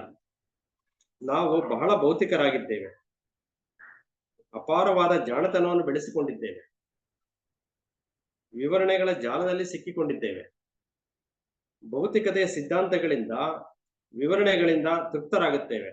ಆದರೆ ಬುದ್ಧಿಶಕ್ತಿಯು ಹಾಗೆ ಅಲ್ಪತೃಪ್ತವಲ್ಲ. ಎರಡಕ್ಕೂ ಡಿಫ್ರೆನ್ಸ್ ಇಲ್ಲಿ ಹೇಳ್ತಾರೆ. ಇಂಟೆಲೆಕ್ಟ್ ಅಂಡ್ ಇಂಟೆಲಿಜೆನ್ಸ್, ಭೌತಿಕತೆ ಮತ್ತು ಬುದ್ಧಿಶಕ್ತಿ ಎರಡನ್ನು. ಇದರಿಂದ ಇರುವಿನ ಒಟ್ಟಂದದ ಪ್ರತಿಕ್ರಿಯೆಯ ಅರಿವು ಮೂಡಬೇಕಾದರೆ ಮನಸ್ಸು ಮತ್ತು ಹೃದಯದಲ್ಲಿ ಕ್ರಿಯೆಗಳು ಒಂದಾಗಬೇಕು. ಕೇವಲ ಮನಸ್ಸು ಒಂದೇ ಅಲ್ಲ, ಹೃದಯದಲ್ಲೂ ಒಂದು ಕ್ರಿಯೆಗಳು ಒಂದಾಗಬೇಕು. ಅಂದ್ರೆ ಬುದ್ಧಿಶಕ್ತಿ ಮತ್ತೆ ಮನಸ್ಸು ಎರಡು ಒಂದಾಗುವ ರೀತಿನ ಇವರು ಮನಸ್ಸು ಮತ್ತು ಹೃದಯ ಅಂತ ಹೇಳ್ತೀವಿ. ಆ ರೀತಿಯಲ್ಲಿ ಎಕ್ಸ್ಪ್ರೆಸ್ ಮಾಡಿ. ಇದು ಅತ್ಯಗತ್ಯ.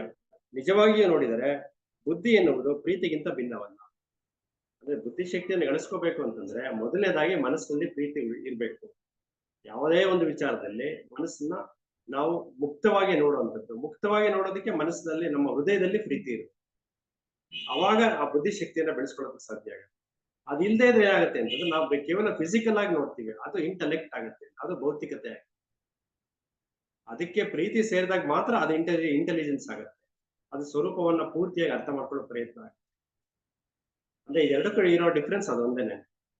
ಮನಸ್ಸನ್ನ ಮುಕ್ತವಾಗಿ ಮತ್ತೆ ಪ್ರೀತಿಯಿಂದ ನೋಡುವಂಥದ್ದು ಯಾವುದೇ ಒಂದು ವ್ಯಕ್ತಿ ಅಥವಾ ಒಂದು ಇದ್ರ ಮೇಲೆ, ವಸ್ತು ಮೇಲೆ, ಇಲ್ಲ ಕೇವಲ ಭೌತಿಕವಾಗಿ ನೋಡುವಂಥದ್ದು, ಏನು ಪರಿಣಾಮನ ಇಲ್ಲಿ ಸುಮ್ಮನೆ ನೋಡೋದು, ಅದು ಭೌತಿಕತೆ ಮತ್ತು ಬುದ್ಧಿಶಕ್ತಿ. ಈ ವ್ಯತ್ಯಾಸನ ತೋರಿಸ್ತದೆ. ನಮ್ಮಲ್ಲಿ ಬಹುಜನರಿಗೆ ಒಳಗಿನ ಕ್ರಾಂತಿಯನ್ನು ಸಾಧಿಸುವುದು ಬಹಳ ಕಷ್ಟ. ನಮಗೆ ಧ್ಯಾನ ಮಾಡುವುದು ಗೊತ್ತು, ಪಿಯಾನೋ ನುಡಿಸುವುದು ಗೊತ್ತು, ಬರೆಯುವುದು ಗೊತ್ತು. ಆದರೆ ನಮಗೆ ಧ್ಯಾನಿಯ, ಪಿಯಾನೋ ವಾದಕನ, ಬರಹಗಾರನ ಬಗ್ಗೆ ಏನೇನೂ ಗೊತ್ತಿಲ್ಲ.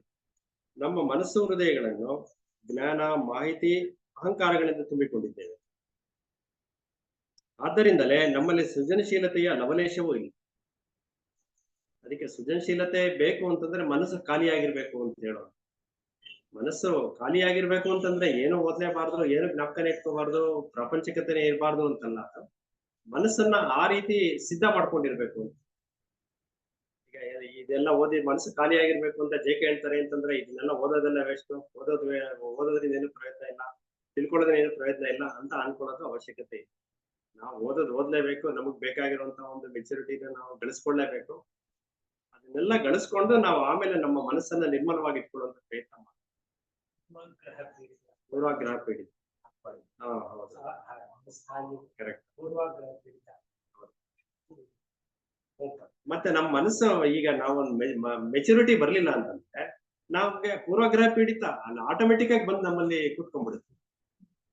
ಈ ಮೆಚುರಿಟಿ ಹೆಂಗ್ ಬರುತ್ತೆ? ನಾವು ಏನೋ ಒಂದು ಅಭ್ಯಾಸ, ಒಂದು ಅನುಭವದಿಂದ ಅದೆಲ್ಲ ಬರುತ್ತೆ. ಅದೆಲ್ಲವನ್ನು ಗಳಿಸ್ಕೋಬೇಕು, ಎಲ್ಲ ಮಾಡ್ಬೇಕು. ಆದ್ರೆ ಜೆ ಕೆ ಅವ್ರು ಹೇಳಿದಾರೆ ಮನ್ಸು ಖಾಲಿ ಇಟ್ಕೋಬೇಕು, ನಾವೇನು ಓದಲ್ಲ, ನಾವೇನು ಮಾಡಲ್ಲ ಅಂತದ್ದು ತಪ್ಪು ಅಂತ. ಆತರ ಒಂದು ಒಪಿನಿಯನ್ ಬರುತ್ತೆ. ಇದೆಲ್ಲ ಏನು ಓದೇನು ಪ್ರಯೋಜನ ಇಲ್ಲ, ಇದೆಲ್ಲ ಪಕ್ಕಕ್ಕೆ ಹಾಕ್ಬಿಡಿ, ಏನು ಬೇಡ, ನಾವು ನಿರ್ಮಲವಾಗಿರ್ಬೇಕು. ಆದ್ರೆ ನಿರ್ಮಲವಾಗಿರ್ಬೇಕಲ್ಲ, ಆ ಒಂದು ಮನಸ್ಥಿತಿನ ನಾವು ಕಾಯ್ಕೋಬೇಕಲ್ಲ, ಅದಕ್ಕೆ ನಾವು ಓದ್ಬೇಕು, ನಾವು ಮೆಚುರಿಟಿ ಗಳಿಸ್ಕೊಂಡು ಆ ಪೂರ್ವಾಗ್ರಹ ಎಲ್ಲ ಬಿಡ್ಬೇಕಲ್ಲ, ಅದಕ್ಕೋಸ್ಕರ ನಾವು ನಮ್ಮ ಬುದ್ಧಿಶಕ್ತಿಯನ್ನ ನಾವು ಬೆಳೆಸ್ಕೊಳ್ಳಬೇಕು. ಅದ್ ಮಾಡ್ಲೇಬೇಕು. ನಮ್ಮಲ್ಲಿ ಸೃಜನಶೀಲತೆಯ ಲವಲೇಶವೂ ಇಲ್ಲ.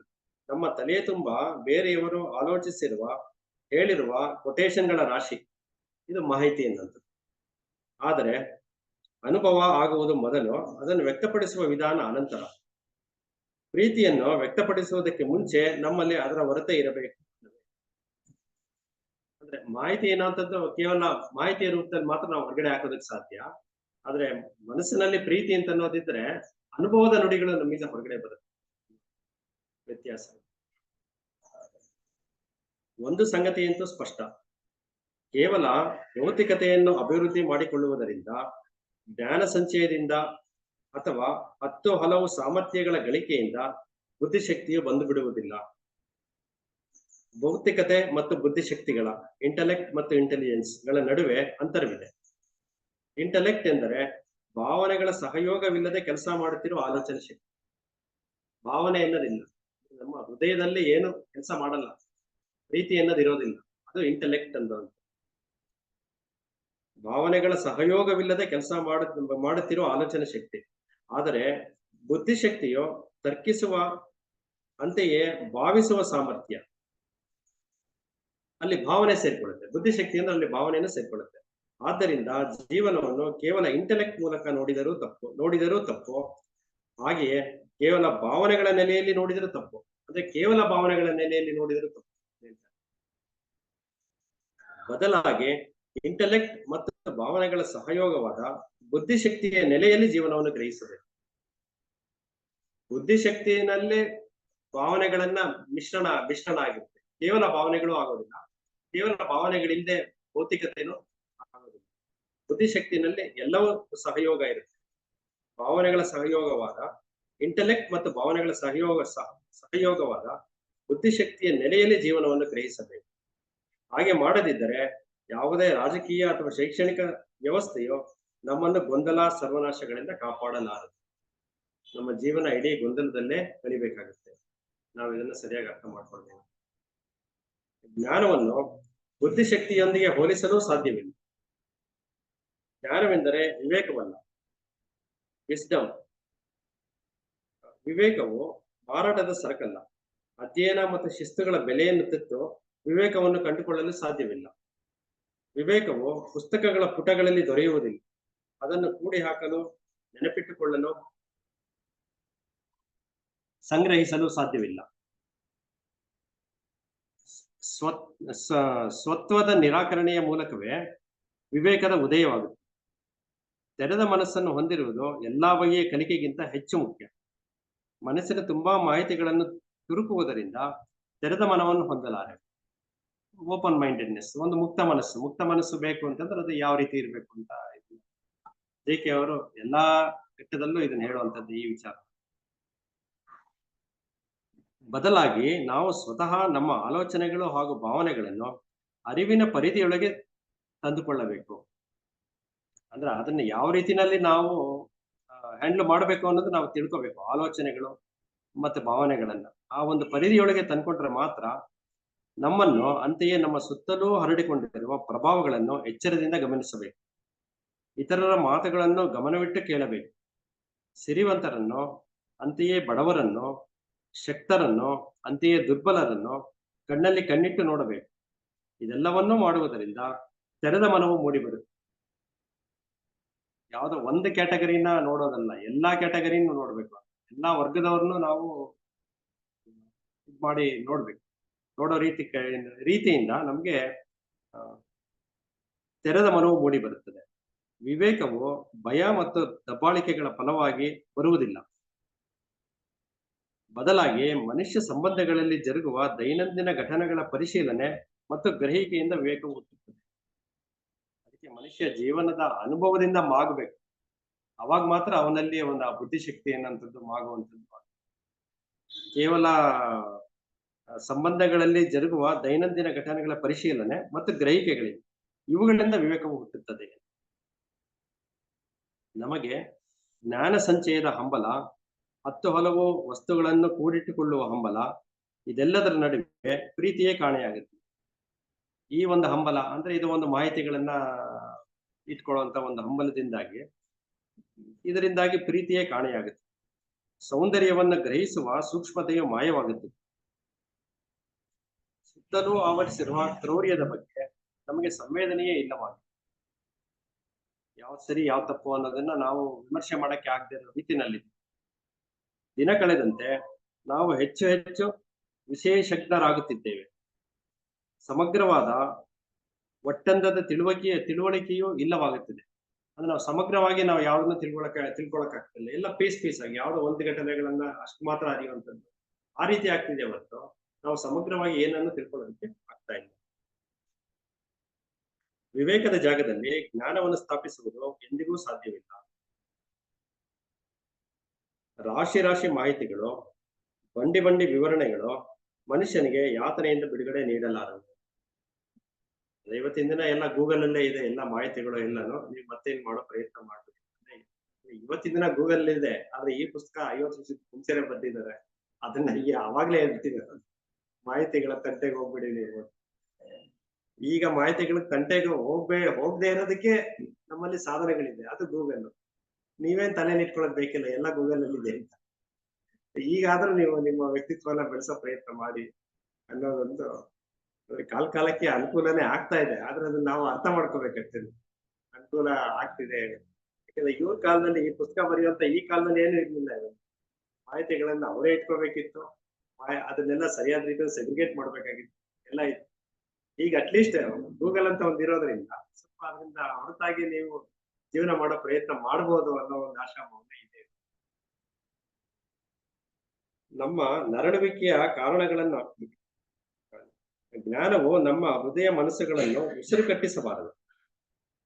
ನಮ್ಮ ನರಳುವಿಕೆ ಕಾರಣಗಳನ್ನು ವಿವರಿಸಿ ಬಿಟ್ಟರೆ ಏನು ಪ್ರಯೋಜನ? ಜೀವನವು ಒಳ್ಳು ಅರ್ಥಶೂನ್ಯವೂ ಆಗುತ್ತದೆ. ಇಂದು ನಮ್ಮೆಲ್ಲರ ಸ್ಥಿತಿಯು ಬಹುಮಟ್ಟಿಗೆ ಇದೆ ಅಲ್ಲವೇ? ನಮ್ಮ ಶಿಕ್ಷಣವು ನಮ್ಮನ್ನು ಕಿರಿಯಾಳದ ಅಲ್ಪತೃಪ್ತರಾಗಿ ಪರಿವರ್ತಿಸಿದೆ. ನಮ್ಮ ವ್ಯಕ್ತಿತ್ವದ ಆಳದ ಪದರಗಳನ್ನು ಅನಾವರಣ ಮಾಡಲು ಅದು ಯಾವುದೇ ನೆರವನ್ನು ನೀಡುತ್ತಿಲ್ಲ. ದಿನ ಕಳೆದಂತೆ ನಮ್ಮ ಜೀವನಗಳು ಇನ್ನಷ್ಟು ಖಾಲಿಯಾಗುತ್ತದೆ. ಸಮನ್ವಯ ರಹಿತವೂ ಸಮತೋಲನ ರಹಿತವೂ ಆಗುತ್ತದೆ.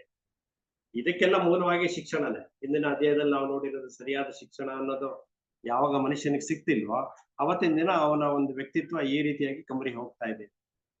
ಅದು ಸರಿ ಹೋಗೋದಕ್ಕೆ ಏನು ಯಾವ ರೀತಿ ಶಿಕ್ಷಣ ಬೇಕೋ ಅದನ್ನ ನಾವು ಪಡ್ಕೊಳ್ಳೇ ಪ್ರಯತ್ನ ಮಾಡ್ಲೇಬೇಕು.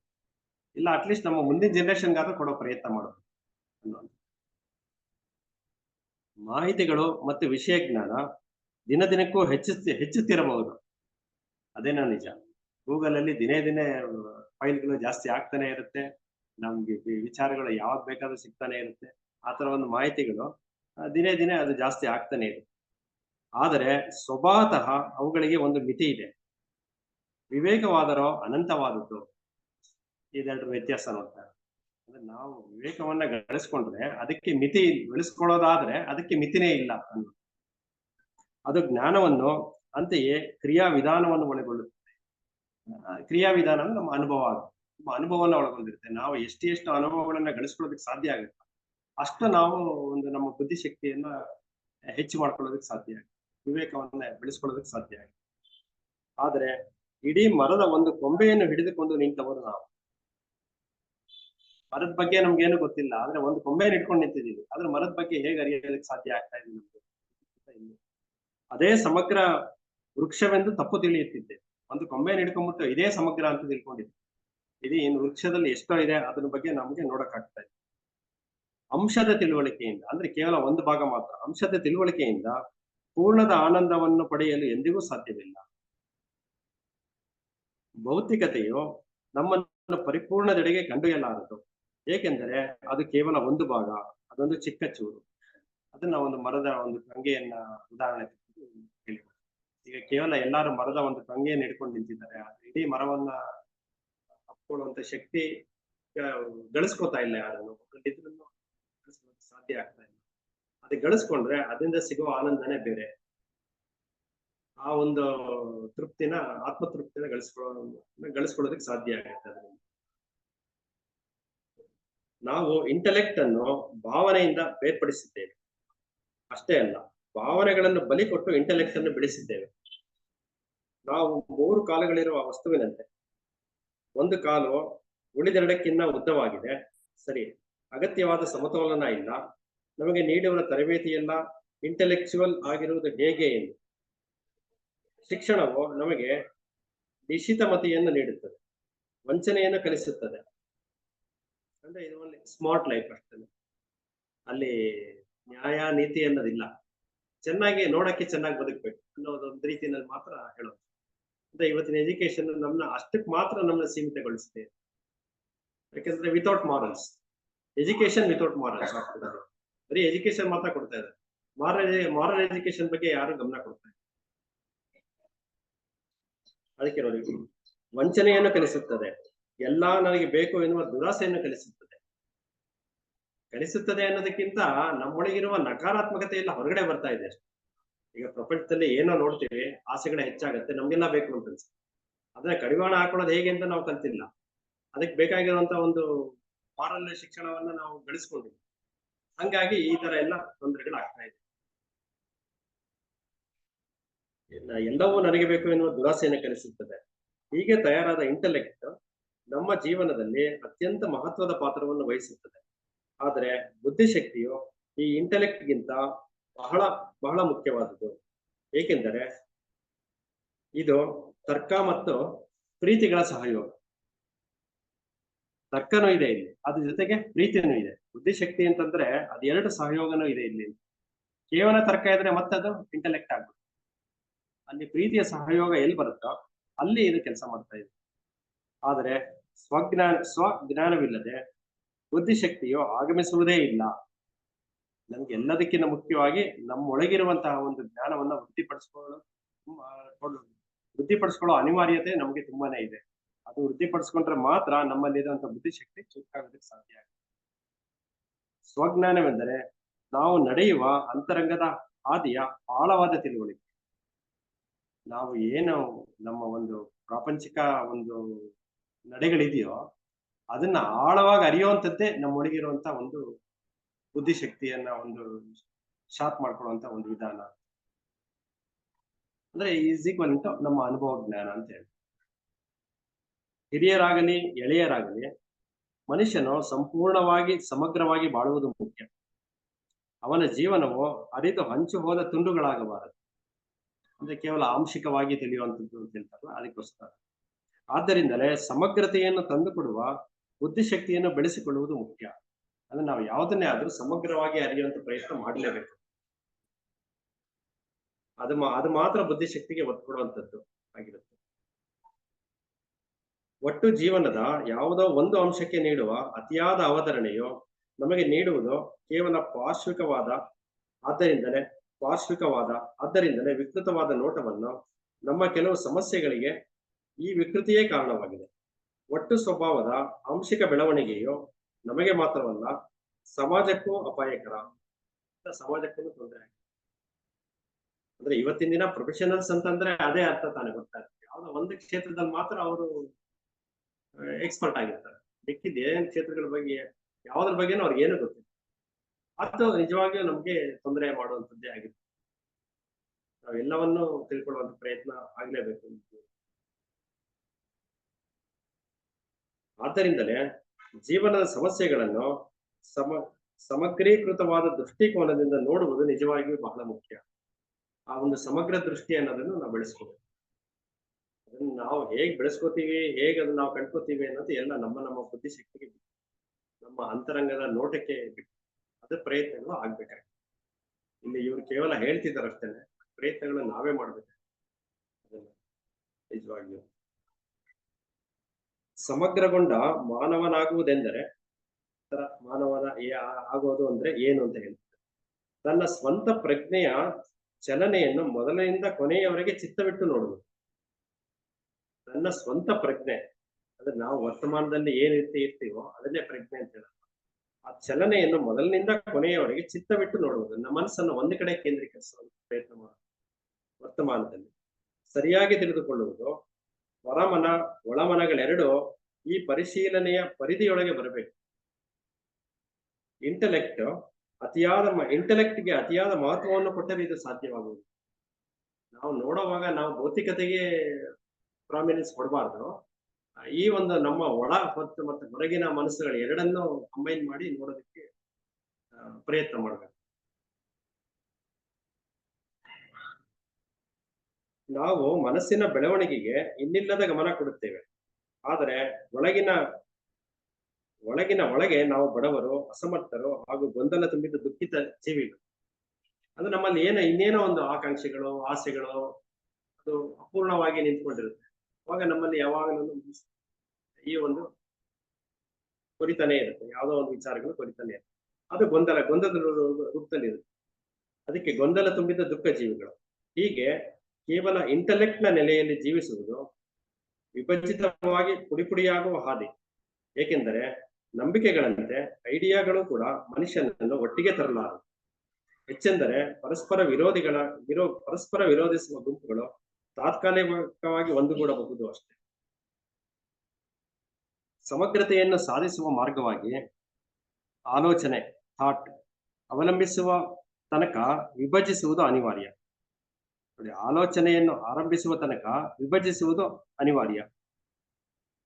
ಆಲೋಚನೆಯು ಎಲ್ಲವನ್ನೂ ಒಡೆದು ಹಾಕುವ ಬಗೆಯನ್ನು ತಿಳಿಯುವುದೆಂದರೆ ಸ್ವಂತದ ಕವಲು ದಾರಿಗಳನ್ನು ಕಂಡುಕೊಳ್ಳುವುದೇ ಆಗಿದೆ. ನಮ್ಮ ದಾರಿಗಳನ್ನ ಕಂಡುಕೊಳ್ಳುವ ರೀತಿಯಲ್ಲಿ ನಮ್ಮ ಆಲೋಚನೆಗಳು ಇರಬೇಕು. ಆಲೋಚನೆಗಳನ್ನ ಬಿಡಿಬಿಡಿಯಾಗಿ ಮಾಡಿ ಆಲೋಚನೆ ಮಾಡುವಂಥದ್ದು ಒಂದು ಮೆಥಡ್ ಅಲ್ಲಿ ಇಲ್ಲಿ ಹೇಳ್ತಾ ಇದ್ದಾರೆ. ಸ್ವಂತದ ಕವಲು ದಾರಿಗಳನ್ನು ಕಂಡುಕೊಳ್ಳುವುದೇ ಆಗಿದೆ. ನಮ್ಮ ತೀವ್ರ ಹಂಬಲಗಳು ನಮ್ಮನ್ನೇ ನುಂಗಿ ನೊಣೆಯುವ ರೀತಿಯು ನಮಗೆ ವೇದ್ಯವಾಗುತ್ತೆ. ನಮ್ಮ ಮೇಲೆ ಎರಡು ಬಗೆಯ ನಿಯಂತ್ರಕಗಳು ಹಿಡಿತಾ ಇರುತ್ತವೆ. ಒಂದು ಸಮುದಾಯಕ ನೆಲೆಯದು, ಮತ್ತೊಂದು ವ್ಯಕ್ತಿಗಳ ನೆಲೆಯದು. ಇವುಗಳ ಫಲವಾಗಿ ನಾವು ನಿರ್ದಿಷ್ಟ ಬಗೆಯ ಪ್ರತಿಕ್ರಿಯೆಗಳನ್ನೇ ತೋರಿಸುತ್ತೇವೆ. ಈ ಸತ್ಯ ಸಂಗತಿಯು ನಮ್ಮ ಅರಿವಿಗೆ ಬರಬೇಕು. ಇದು ಬಿಡುಗಡೆಯ ಮೊದಲ ಹೆಜ್ಜೆ. ಅಂದ್ರೆ ನಾವು ಏನು ನಮ್ಮ ಜೀವನದ ನಡೆಗಳೇನಿದೆಯೋ ಅದನ್ನ ಸಂಪೂರ್ಣವಾಗಿ ಅರಿಯೋ ಪ್ರಯತ್ನ ಮಾಡಿ ಅಂತ ಹೇಳ್ತೇವೆ. ನಿಮ್ಮ ಅರ್ಥ ಮುಂದೆ ಹೆಜ್ಜೆ ಇಡಿ. ಅದನ್ನ ಆ ರೀತಿನಲ್ಲಿ ಮಾಡಿದ್ರೆ ಮಾತ್ರ ನೀವು ನಿಮ್ಮ ಮುಂದಿನ ಗುರಿಗಳನ್ನು ತಲುಪಲು ಸಾಧ್ಯ. ಇಲ್ಲ ಅಂತಂದ್ರೆ ಕೇವಲ ಮಹತ್ವಾಕಾಂಕ್ಷೆಗಳ ರೂಪದಲ್ಲಿ ಎಲ್ಲವೂ ಹಾಗೆ ಉಳ್ಕೊಂಡ್ಬಿಡುತ್ತೆ, ಆಸೆಗಳ ರೂಪದಲ್ಲಿ ಉಳ್ಕೊಂಡ್ಬಿಡುತ್ತೆ. ನಮ್ಮನ್ನು ನಾವು ಸರಿಯಾಗಿ ಅರ್ಥ ಮಾಡ್ಕೊಂಡ್ರೆ ಮಾತ್ರ ಎಲ್ಲವನ್ನು ನಾವು ಲಿಮಿಟ್ ಮಾಡೋದಕ್ಕೆ ಸಾಧ್ಯ.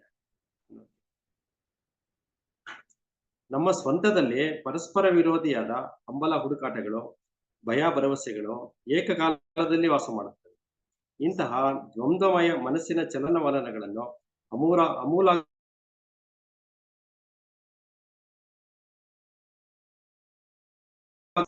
ಯಾವಾಗ ನಾವು ಅದರಿಂದ ಅರಿಯುವಂತ ಪ್ರಯತ್ನದಲ್ಲಿ ಸಫಲರಾಗ್ತೀವೋ ಅವತ್ತಿಂದನೇ ನಮ್ಗೆ ಈ ಒಂದು ಬುದ್ಧಿಶಕ್ತಿ ಅಂತ ಅನ್ನೋದು, ವಿವೇಕ ಅನ್ನೋದು ನಮ್ಮೊಳಗೆ ಜಾಗೃತವಾಗುತ್ತೆ.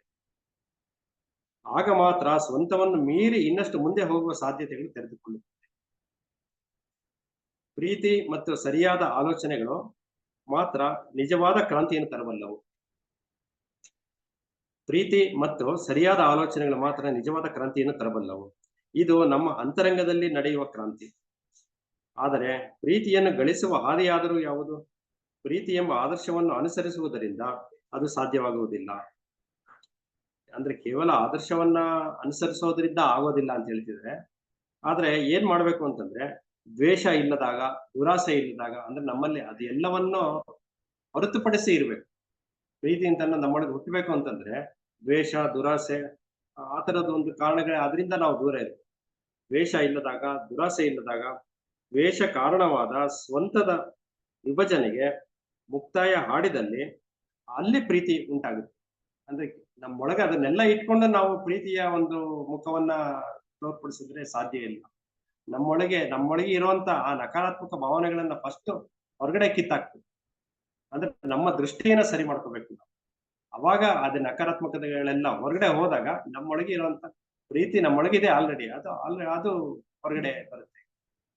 ಆದ್ರೆ ನಾವ್ ಇದನ್ನೆಲ್ಲ ಒಳಗೆ ಇಟ್ಕೊಂಡು ನಾವು ಪ್ರೀತಿ ತೋರಿಸ್ತೀವಿ ಅಂತಂದ್ರೆ ಅದು ಕೇವಲ ನಾಟಕೀಯವಾದ ಪ್ರೀತಿ ಆಗುತ್ತೆ.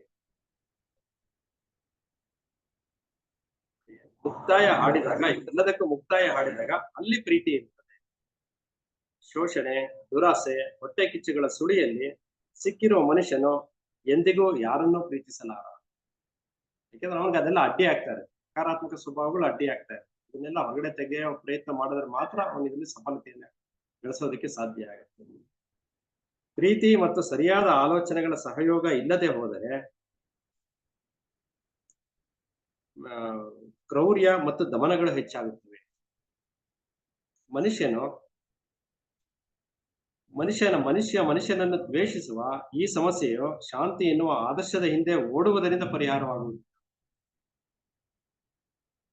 ಬದಲಾಗಿ ಜೀವನವನ್ನು, ಅಂತೆಯೇ ಸಂಗಾತಿ ಜೀವನಗಳನ್ನು ಕುರಿತ ನಮ್ಮ ಧೋರಣೆಯಲ್ಲಿಯೇ ಅಡಗಿರುವ ಯುದ್ಧ ಕಾರಣಗಳನ್ನು ಅರ್ಥ ಮಾಡಿಕೊಂಡಾಗ, ನಮ್ಮೊಳಗಿರುವಂತ ಒಂದು ನಕಾರಾತ್ಮಕತೆಗಳನ್ನು ಹೊರಗಡೆ ತೆಗಿಬೇಕು ಅಂದ್ರೆ ಅದು ಏನು ಕೂತಿದೆ ಅನ್ನೋಂತ ಕಾರಣಗಳನ್ನ ನಾವು ಅರಿಯೋ ಪ್ರಯತ್ನ ಮಾಡ್ಬೇಕು. ಆ ರೀತಿ ಅರಿಯೋ ಪ್ರಯತ್ನ ಮಾಡಿ ಅದನ್ನ ಹೊರಗಡೆ ಹಾಕ್ಬೇಕಾಗಿದೆ. ಅದನ್ನ ಹೊರಗಡೆ ಆ ರೀತಿಯಲ್ಲಿ ಪ್ರಯತ್ನ ಮಾಡ್ಬೇಕು. ಅರ್ಥ ಮಾಡಿಕೊಂಡಾಗ ಆ ಸಮಸ್ಯೆ ಸರಿ ಹೋಗುತ್ತದೆ. ಈ ತಿಳುವಳಿಕೆ ಮೂಡುವ ಏಕೈಕ ಮಾರ್ಗವೇ ಸರಿಯಾದ ಶಿಕ್ಷಣ. ಆ ತಿಳುವಳಿಕೆಯನ್ನು ನಾವು ಯಾವಾಗ ಗಳಿಸ್ಕೋತೀವೋ ಅದೇ ಸರಿಯಾದ ಶಿಕ್ಷಣ ಆಗಿದೆ. ಆ ಸರಿಯಾದ ಶಿಕ್ಷಣ ಇವತ್ತಿನ ದಿನ ಚಿಕ್ಕ ವಯಸ್ಸಿಂದ ಕೊಡುವಂತ ಪ್ರಯತ್ನ ಆಗ್ಬೇಕು. ಈ ತಿಳುವಳಿಕೆ ಚಿಕ್ಕ ಮಕ್ಕಳಿಗೆ ಚಿಕ್ಕ ವಯಸ್ಸಿಂದಲೇ ಬರ್ಬೇಕು. ವಯಸ್ಸಾಗ್ತಾ ಆಗ್ತಾ ಇದನ್ನ ಹೊರಗೆ ತೆಗೆಯೋದು ಅದಕ್ಕೆ ತುಂಬಾ ಪ್ರಯತ್ನ ಬೇಕಾಗತ್ತೆ. ಅದು ಕೆಲವರು ಸಫಲರಾಗ್ತಾರೆ, ಕೆಲವರು ಸಫಲರಾಗಲ್ಲ. ಹಂಗಾಗಿ ಈ ಒಂದು ಸರಿಯಾದ ಶಿಕ್ಷಣ ಅಂತ ಏನಿದೆಯೋ ಇದನ್ನ ನಮ್ಗೆ ಚಿಕ್ಕ ವಯಸ್ಸಿಂದಲೇ ಕೊಡುವಂತ ಒಂದು ಪ್ರಯತ್ನ ಆಗ್ಬೇಕು ಮುಂದಿನ ಜನರೇಷನ್ಗಾದರೂ. ಈ ತಿಳುವಳಿಕೆಯು ಮೂಡುವ ಏಕೈಕ ಮಾರ್ಗವೇ ಸರಿಯಾದ ಶಿಕ್ಷಣ. ಹೃದಯ ಪರಿವರ್ತನೆ ಇಲ್ಲದೆ, ಜೀವ ಜೊತೆ ಜೀವಗಳನ್ನು ಕುರಿತ ಒಳ್ಳೆಯತನವಿಲ್ಲದೆ, ಸ್ವಜ್ಞಾನದಿಂದ ಒಡಮೂಡುವ ಬದಲಾವಣೆ ಇಲ್ಲದಿದ್ದರೆ ಮನುಷ್ಯ ಜೀವಿಗೆ ಶಾಂತಿಯೂ ಇಲ್ಲ, ಸಂತೋಷವೂ ಇಲ್ಲ. ಇಲ್ಲಿಗೆ ಸರಿಯಾದ ಶಿಕ್ಷಣವನ್ನ ಯಾವ ರೀತಿಯಲ್ಲಿ ತಗೊಳ್ಳೋ ಪ್ರಯತ್ನ ಮಾಡಬೇಕು ಅನ್ನೋದನ್ನ ಈ ಒಂದು ಅಧ್ಯಾಯದಲ್ಲಿ ಆ ಈ ಒಂದು ಉದಾಹರಣೆಗಳೊಂದಿಗೆ ಅದು ಬುದ್ಧಿಶಕ್ತಿ, ಅಧಿಕಾರ ಮತ್ತು ಬೌದ್ಧಿಕತೆ ಅನ್ನೋ ಒಂದು ವಿಚಾರಗಳನ್ನ ವಿವರಣೆ ಕೊಡ್ತಾ ಕೊಡ್ತಾ ಈ ಒಂದು ಅಧ್ಯಾಯನ ಇವತ್ತು ಮುಗಿಸ್ತಾ ಇದ್ದಾರೆ ಅವರನ್ನು. ನಾವು ಮುಗಿಸೋಣ. ಮುಂದಿನ ತರಗತಿಯಲ್ಲಿ ನಾವು ಲಾಸ್ಟ್ ಮಾಡ್ದಂಗೆನೆ